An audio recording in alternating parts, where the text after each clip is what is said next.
윤석열이부터 이야기할게요. 오늘 체포영장 마감이 됐어요.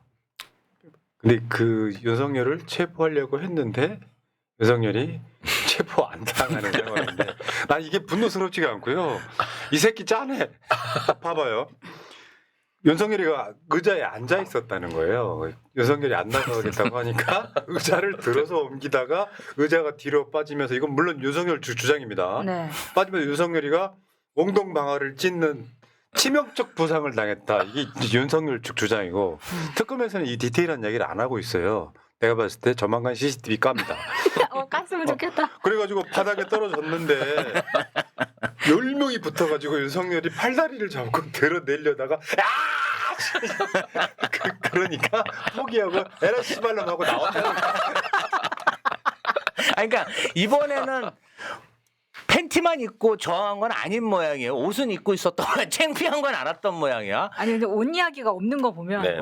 네, 아직 없으니까 궁금해. 그래서 CCTV를 빨리 껴봤어. 이게 CCTV가 아니라 사실 이거는 체포 과정을 찍는 거 아니에요? 그렇죠. 네, 네, 영상 녹화를 하잖아요. 바디캠이다. 둘다 있어요, 둘 다. CCTV도 하고 아마 김건희 오늘 구속영장 청구됐잖아요. 네. 김건희 영장실질심사 때 특검이 이 CCTV 까지 않을까. 아 그래요? 그럴 수 있어요? 그럴 가능성? 아니 그 지금 현재 윤석열이 계속해서 체포에 방해하고 적극적으로 지금 수사에 응하지 않고 이런 그렇죠. 부분이니까 공동 그렇죠. 정범인데. 공범들에 대한 수사에도 영향을 미치는 거거든요. 네. 그러니까 이런 식으로 수사에 비협조적이고 이렇게 하기 때문에 그렇죠. 네, 김건희도 구속이 필요하고 구속 수사가 필요하다. 뭐 그러려면은 법정에서 CCTV 까지 않을까요? 그러면서 네. 오늘 내가 딱 이렇게 언론 보도를 보니까 이번에는 선제적으로 윤석열 변호인 측이 이 집행 과정을 상세하게 브리핑을 하더라고요. 네, 네, 먼저. 그래서 내가 딱 거기서 보니까 팔이 빠질 뻔했다. 그러니까 엄청 이렇게 허적대고 이게 몸무게가 나가다 보니까 몸을 10명이 번쩍 들어서 선 네. 거잖아요. 팔 잡고. 네. 근데 여기서 만약에 이렇게 막 이렇게 잡고 있으면 사실 몸무게 때문에 한쪽으로 팔을 놓쳤을 때 팔이 빠질 수도 있죠. 근데 어깨가 빠질 뻔했다는 등 여러 가지 표현을 한 걸로 봐서는 저는 이번에는 변호인 동의하에 그 바디캠을 공개해야 된다. 그렇지. 옷도 입었을 거 아닙니까? 한번 보고 싶어요. 국민의 한 사람. 저도 세금 내잖아요. 구치소에 돈 내잖아. 나 보고 싶어 진짜. 이번만은 꼭 공개했으면 좋겠어. 시청료 냈는데 영상을 보여줘야지.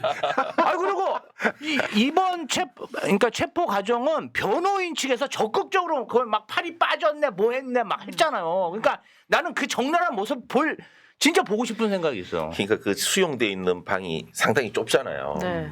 거기서는 집행하기가 현실적으로 불가능하잖아요. 네. 너무 좁다 보니까 여러 명이 들어가기도 힘들고 또 문도 좀 이렇게 작기 때문에 데리고 나오기도 힘들고 하니까 이번에는 아예 그냥 출정 과장 방으로 불러냈다고 하더라고요.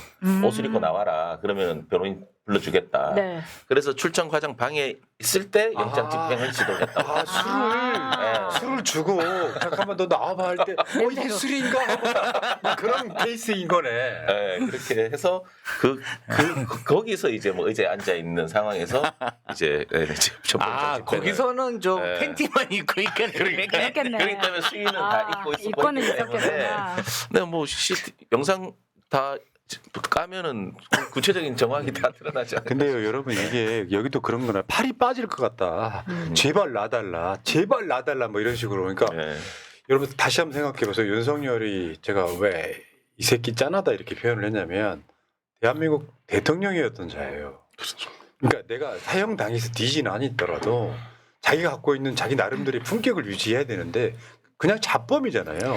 달리 표현하면 자해 공갈단 수법인 거예요. 근데 지금은 대통령도 아니고 그냥 일반인인데다가 범죄자에 불과하잖아요. 감옥에 있는. 네. 근데 일반인의 입장에서 봤을 때는 그렇게 노조 팰 때는 몽둥이로 가져와서 그렇게 사람 패고 못된 짓 다 하면서 왜 윤석열에게는 그 잘난 인권이 윤석열에만 있는 것처럼 이렇게 손을 못 대냐 이런 답답함이 그러니까 있습니다. 윤석열이가 최순실 수사할 때는 똑같은 방식으로 끌어냈잖아요. 네, 맞습니다. 네. 근데 그런 방식인데 사실 뭐 결과부터 말씀드리면 윤석열한테는 전혀 도움이 안 되는데요. 이런 측면도 있어요.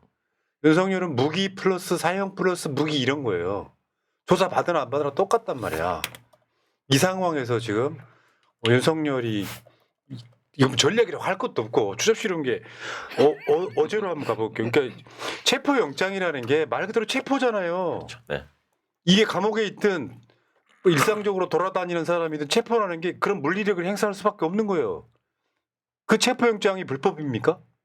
합법적으로 발부가 된 영장이어서 물리적으로 끌고 나가는 그렇죠. 것은 네. 어떤 불법일 수가 없어요. 네. 체포에 반항을 하잖아요. 보통 어떻게 하죠? 어느 정도의 폭력도 허용돼요. 일상생활에서는. 아, 너무 반항하면은 가스총도 쏘고 그렇지. 테이저건도 쏠 수 그렇죠. 있는 거죠. 독침도 쏘고 테이저건 그러는 좋다. 거예요. 테이저건 이렇게. 그러니까 실제로 제가 말씀드려왔듯이 윤석열을 체포한다고 해서 특검 의자에 앉혀놓는다고 해도 얻을 건 사실 별로 없어요. 문제는 국민적 감정이라는 거야. 맞아. 그 상황에서 윤석열이 버티는 건데 뭐 이 상황에서 윤석열이 체포를 못했으니까 여러분들 분하다하실 필요 없어요. 그냥 제가 봤을 때 특검의 일을 했고 윤석열이는 역대급으로 찌질한 짓 하고 있다. 아니 당장 사형을 당하더라도 자기 자신의 행위, 내란 등이 정당했다면 나와서 국민을 설득할 정도의 배포가 있어야 되는 거예요. 어저께 정성호 법무부 장관이 적극 협조 지시해라 해서 네, 네. 그 서울구치소 직원들이 굉장히 적극적으로 들어간 것 같긴 해요. 그럼에도 불구하고 진짜 난장을 부렸기 때문에 뭐 이렇게 한 거잖아요. 그렇죠. 그리고 네. 굉장히 이게 9시에 또 변호인 접견을 더우니까 9시부터 신청했나 봐요. 저는 9시에 일어날까? 약간 이런 생각을 했었는데 그러니까 지금 8시로 조정을 해가지고 그럼 8시에 우리가 영장 치고 네, 들어가겠다라고까지 굉장히 세세하게 한 부분인 거잖아요. 근데 저는 서울 구치소 교도관들이 정말 능수능란하고 노련하게 윤석열 내란 속의 피의자를 제압했나 그런 의심은 들어요. 왜냐하면 10사람이 이렇게 달라붙으면 당연히 팔다리도 허우적대고 저항을 할 수 있기 때문에 사실은 그때 족갑이라든지 수갑이라든지 또 포승추를 꽁꽁 묶어가지고 이 사람이 움직이게 못하게 한 다음에 들어서 움직이는 게 맞는 거지. 맞아. 이 사람을 이렇게 팔다리를 들어가지고 하면 당연히 이 사람이 허우적거리죠. 그래서 뭔가 강제력을 집행하는 데 있어서 제대로 매뉴얼대로 했나 저는 그런 의심이 들어요. 뭐 팔다리를 잡았을 때 뽑았어야지. 잔인한 사람. 보통은 체포하는 과정에 보면은 바닥을 보고 엎드리게 한 다음에 그렇죠. 그리고 네. 수갑을 채워요. 맞습니다. 다 모든 맞아. 영화 봐보세요. 엎드리게 한 다음에 뒤로 수갑 채우는 게 그렇죠. 정석 아닙니까? 손을 근데 뒤로 해서 결박. 뭐 강제로 집행을 저 따위로 아니 10명이 해서 한 명도 체포 못하고 이게 저는 이 구치소 교도관들이 모든 수용자들에게 이런 행태를 보이고 있나. 이 부분 관련해서는 법무부에서도 확실하게 좀 지휘를 해야 된다 봅니다. 법 적용이 모든 국민에게 똑같은 걸 보여줘야 된다는 측면에서는 지금 윤석열 체포 못한 게 아쉽긴 한데 이게 무슨 대단한 대세의 주장 윤석열을 체포해 온다고 한들 바뀔 건 없고요. 이런 측면이 있어요. 국민적 감정에서는 정말 사형시켜도 뭐 사형도 시킬 수 있는 그런 흉악한 범죄자를 지금 체포 못한다는 거에 대한 아쉬움이 아닌가 싶고요. 관련한 뉴스 몇 가지만 볼게요. 비화폰 삭제 지시가 김성훈이가 아니라 윤석열이었다는 실제적인 증언이 나왔어요. 네. 그런 상황이 있기 때문에 저 사람이에요. 지금 김대경 전 네. 경호처 본부장, 김성훈 전 경호처장이 계엄군 지휘부 비화폰 내역 삭제라고 했다. 이는 윤석열 지시라고 언급을 했다 이거니까 결국에는 김성훈이는 윤석열의 명령을 하다란 것뿐이겠죠. 네.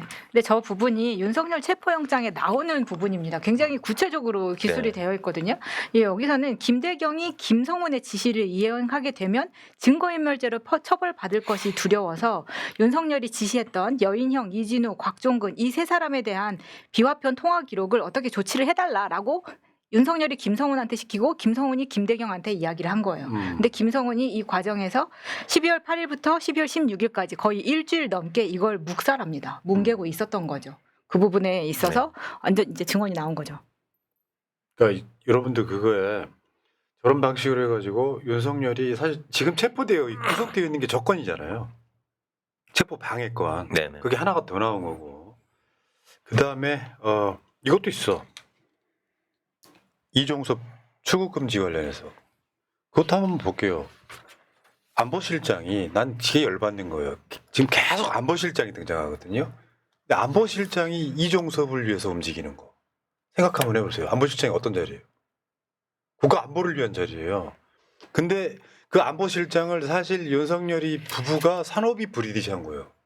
아니 이게 굉장히 분노스럽거든요. 안보실장이 전화를 합니다. 급히 통화하자마자 이틀 뒤에 이종섭 출국 금지가 풀렸다는 거야. 여기 이 사건이 지금 그러니까 이게 대통령이 좀 더 정확히 말하면 이종호의 부탁을 받은 김건희가 윤석열을 움직여서 국가안보실까지 움직인 사건이라고 보는 게 맞을 것 같고요. 이종섭이 장호진한테 전화 좀 하고 근데 이 사람 이종섭이는 이제 사실 뭐 제가 봤을 때 대한민국 역대 그러니까 국방부 장관 중에 제일 찌질했던 정말 인사이에요. 찌질해요. 네. 그러니까 뭐- 또 통화 내용이 나왔다고 하니까 내용은 전혀 기억이 안 난다. 출국 금지 관련은 아니다. 아니 기억이 안 난다면서 출국 금지 관련은 아니라는 말은 어떻게 합니까? 그렇지. 아, 진짜 멍청한 건지 뭔지 정말. 그렇다 보니까 국가안보실이 움직여가지고 지금 법무부 장관 왜냐하면 출국 금지 그 당시 수사 의뢰가 돼 있어가지고 공수처가 이종섭 출국 금지를 시켜놨었거든요. 이걸 풀어요. 푸는데 박성재 지금 압수수색 당했죠. 그 다음에 심우정까지 이 문제로 네. 압수수색을 당합니다. 관련되어 있는 사람들이 다 검찰에서 윤석열과 함께 있었던 사람들인 거잖아요. 그리고 저런 짓 하려고 그 검찰총장, 법무부 장관 그런 사람들 다 저기에 박아놨었던 거고. 그러니까 이게 검찰청장이든 법무부 장관이든 뭐 법무부 차관이든 국가안보실장이든 다 산업위처럼 썼던 거예요. 그렇게 더럽히면 안 되는 거거든 사실은. 안보실장 움직여가지고 이종섭이 구하려고 뭐 전화하게 만들어가지고 이거를 출국 금지 해제를 풀고 이런다고? 그리고 또 이종섭이 워낙 그 유리 멘탈이라고 알려져 있잖아요. 그래서 이종섭의 멘탈이 흔들리지 않게 하기 위해서 이걸 굉장히 시간을 단축하느라 더 무리한 부분도 있다. 그러다 보니까 이미 호주에 가 있던 호주 대사한테도 빨리 짐 싸라 뭐 이런 부분에 네. 있어서 잡음이 너무 많이 생긴 거예요. 결과적으로 이종섭이 몇 달 버티지도 못하고 다시 들어오면서 호주 대사는 그럼 호주 입장에서는 우리나라를 뭘로 생각하길래 대사를 저런 사람으로 보내나 이렇게까지 번지는 거죠. 그러니까 저는 이렇게 봐요. 윤석열의 멘탈이 사실 나라를 망친 거예요. 무슨 뜻이냐면 야 대통령이 그럴 수 있지 않은 멘탈 하나 있잖아요. 나는 법 위에 있어. 뭐 국가안보실장이 대통령의 심기경호를 위해서 국가안보실장 움직이고 결국 그 논리가 어디까지 갔냐면 이게 무슨 내란이야. 대통령이 계엄 좀 할 수 있지. 이렇게 가버린 거예요. 좀 더 정확하게 강력하게 표현드리면 정신병자입니다. 대통령 하면 안 되는 자와 그 부인이 나라를 완전 망쳐놓은 거예요. 시스템이 다 붕괴돼 버렸잖아. 지금 국가안보실장이 대통령 노부 따까리 하고 있는 거잖아. 주가 조작 공범 김건희의 명을 받아서 따까리 하고 있었던 거죠. 저는 좀 이렇게 생각하거든요. 임성근 사단 측으로부터 뭔가 거절하기 어려운 로비를 받았을 수 있죠. 그런 걸 전달받아서 쳐. 근데 본인이 그런 지시를 했는데 그게 잘 안 먹히고 수사가 이렇게 진행되고 있어. 그러면 그때 멈춰야죠. 멈춰야 될 때 안 멈추고 더 화를 내는 거야. 그래서 자기가 가지고 있는 모든 자원, 자신들의 측근한테 다 해결하라고 여기저기 전화해가지고 이 사단을 만들어 놓은 거 아닙니까? 그렇죠. 이게 정상적인 대통령으로서 판단력인가? 그러니까 저는 좀 대한민국의 시스템을 너무 우습게 봤다. 윤석열이. 이 맞아요. 검사들 조직하에 있으니까 그래도 되는 나라라고 검사들은 그렇게 생각했던 것 그렇죠. 같아. 근데 아니죠. 검사들은 그 우물에 그나물에 막 그렇게 계속 쩔어 있지만 대한민국은 그 20, 30년 사이에 말도 못하게 민주주의가 정착되고 국가 시스템이 갖춰진 거죠. 그걸 몰랐던 거야. 그러니까 이제 박정희 시대에 머물러 있는 것들이 이 정권 잡는 바람에 나라가 완전히 망가졌고요. 근데 우리 도우미가 하나 있죠. 조국 수홍 홍준표 씨. 이제 그 이야기 한 거예요. 저 페이스북의 핵심 뭐냐면은 특검이 조국 선례를 따른다면 윤석열의 자업자득이다. 아니 세상에 모든 법은 있잖아요. 법에 있어서 가장 중요한 게 형평성, 공정의 문제예요. 지는 최순실 수사할 때, 조국 수사할 때 할 짓 다 했으면서 심지어 그 이야기죠. 이따가 조국 뭐 대표 사면 이야기도 다시 나오겠지만 실명 위기가 있다. 이미 실명한 사람을 사면하지 않았던 수사해가지고 결국 감옥에 갇혔던 그 윤석열이 뭐든 엇보여 저게. 자업자득인 거예요. 여러분들 있잖아요. 최소한 지금 국민들이 바라는 건 그런 거예요. 조국만큼만 해라. 이재명만큼만 해라. 그 기준으로 해라 이거거든요. 자, 그렇고요. 채팅창 읽어드리고 토마호크님. 특검도 별거 없는 듯 이따위로 할 거면 그냥 해체해라. 그 이후 김건희 구속영장 청구 이따위로 하는데 체포영장 발부될까? 구속영장이겠죠. 멧돼지는 체포도 못하고 조사실이 끌어다 앉혀다 놓지도 못하고 뭐 제대로 하는 게 없냐 짜증나네요 하셨는데 짜증 나실 수 있습니다. 사실 특검 같은 경우는 특수한 경우에 생기는 특별 검사 아니겠습니까? 네. 그렇다 보니까 제일 중요한 게 국민적 여론이에요. 맞아요. 그 여론에 지금 부합을 못하는 측면이 있죠. 그래서 실망감이 있는 거고. 자, 이심 전심님 성렬이 대굴박을 후려친 다음 기절한 채로 돼지 묵듯이 묶어서 통나무에 매달고 나오면 됩니다. 아 정답. 근데 우리나라 그런 나라는 아니죠. 네. 우리 감정이 그렇다는 거. 제이님 태영청장에서 태닝청장으로 자리를 옮기신 마차 스승님 이번 기회에 헐리우드 진출도 고려해 보시면 어떨까요? 셀레나 고메즈 같으세요. 셀레나 고모스겠죠. 항상 든든한 목소리 미남 오동현 변호사님 검색해서 나이를 알아봤습니다. 그렇죠. 나이를 알면 귀여운 변호사. 형이 계속 등판할게요. 응원할게요. 응원할게요. 제가 본 가장 바른 생활 정치인 김지호 대변인 별명을 FM 정치인으로 지어드립니다. 앞으로 더 큰 일 하실 겁니다. 화이팅 하셨습니다. 와, 네, 감사합니다. 감사합니다.